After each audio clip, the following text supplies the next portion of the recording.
মার্কিন president Donald Trump যেন Nobel শান্তি পুরস্কার পেতে মরিয়া হয়ে উঠেছেন, জোর দিয়েছেন বিশ্বে শান্তি প্রতিষ্ঠায়। তবে গাজায় যুদ্ধ বন্ধ না হলে হয়তো তার সেই স্বপ্নই রয়ে যাবে।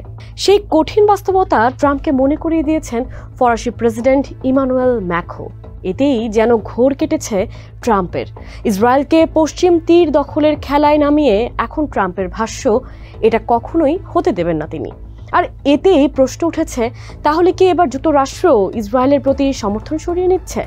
বিবিসির প্রতিবেদনের আলোকে এসব জানাতে সঙ্গে আছি আমি কাশফিয়া রুহি।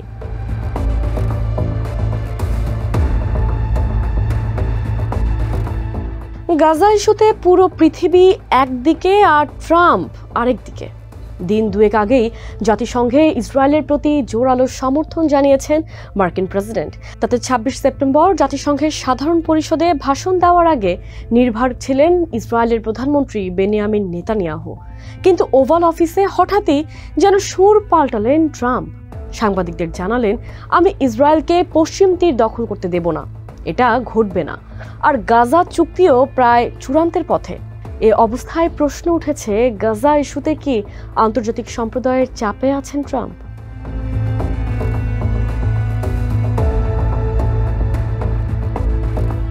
গাজায় ইসরায়েলি বর্বরতা দেখে এখন অনেকেই মুখ ফিরিয়ে নিতে বাধ্য হচ্ছেন। এতদিন যুক্তরাষ্ট্রের দিকে তাকিয়ে ইসরায়েলকে সমর্থন দিয়ে গেলেও এখন নিজ দেশের সাধারণ মানুষের বিক্ষোভে সিদ্ধান্ত পাল্টাতে বাধ্য হচ্ছে পশ্চিমা অনেক দেশ। রাষ্ট্র হিসেবে স্বীকৃতি দিচ্ছে ফিলিস্তিনকে, যার মধ্যে যুক্তরাজ্য ও ফ্রান্সের মতো ভেটো প্রদানকারী দেশও আছে। কেবল স্বীকৃতি দেওয়াই নয়, ইসরায়েলের ক্রমাগত পশ্চিম তীর দখলের ব্যাপারে সতর্কও করেছেন তারা। তাদের ভাষ্য, পশ্চিম তীর দখল করলে স্বাধীন ফিলিস্তিন রাষ্ট্র গঠনের সম্ভাবনা থমকে যাবে, যা কিছুতেই হতে দিবেন না তারা। আর জাতিসংঘের মহাসচিব অ্যান্টোনিও গুতেরেসের ভাষ্য, পশ্চিম তীর দখল হবে নৈতিক, আইনি ও রাজনৈতিকভাবে অসহনীয়। তাছাড়া গাজায় ইসরায়েলি বর্বরতা তো আছেই, যা ট্রাম্পকেও ভাবতে বাধ্য করেছে।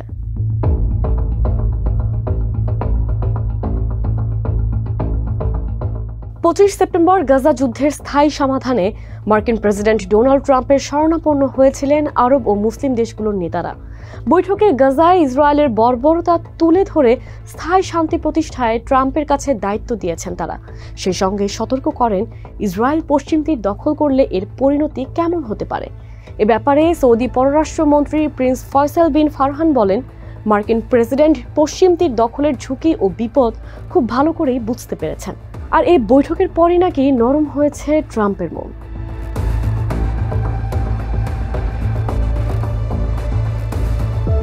পশ্চিমা দেশগুলোর স্বীকৃতি দেওয়ার সিদ্ধান্তকে সাধুবাদ জানিয়েছেন ফিলিস্তিনি কর্তৃপক্ষের প্রেসিডেন্ট মাহমুদ আব্বাস। গাজায় শান্তি প্রতিষ্ঠায় ফ্রান্সের নতুন শান্তি পরিকল্পনা বাস্তবায়নেও বিশ্ব নেতাদের সঙ্গে কাজ করতে প্রস্তুত বলে জানিয়েছেন ৮৯ বছর বয়সী এই নেতা। হামাস ফিলিস্তিনের সরকারের অংশ হবে, যুক্তরাষ্ট্রের এমন উদ্বেগ দূর করলেও প্রতিশ্রুতি দিয়েছেন আব্বাস। জানিয়েছেন, হামাস কখনোই সরকারের অংশ হবে না।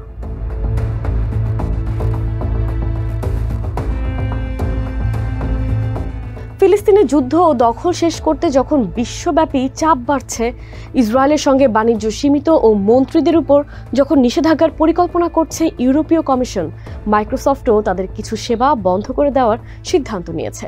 তখনও গাজায় হত্যাযজ্ঞ চালিয়ে যাচ্ছে নেতানিয়াহু। শুধু তাই নয়, নতুন করে পশ্চিম তীর ও জর্ডানের মধ্যকার একমাত্র সীমান্ত ক্রসিং বন্ধ করে দিয়েছে ইসরায়েল। এতে ২ মিলিয়নেরও বেশি ফিলিস্তিনি বাইরের দুনিয়া থেকে একরকম বিচ্ছিন্ন হয়ে পড়েছে। তবে নতুন এই সংকটের মধ্যেও ইসরায়েলকে পশ্চিম তীর দখল করতে দেব না, ট্রাম্পের এমন কথায় আশাবাদী হয়েছেন ফিলিস্তিনিরা। স্বপ্ন দেখছেন ২৯ সেপ্টেম্বর ট্রাম্প নেতানিয়াহুর বৈঠকে হয়তো থামবে গাজায় যুদ্ধ।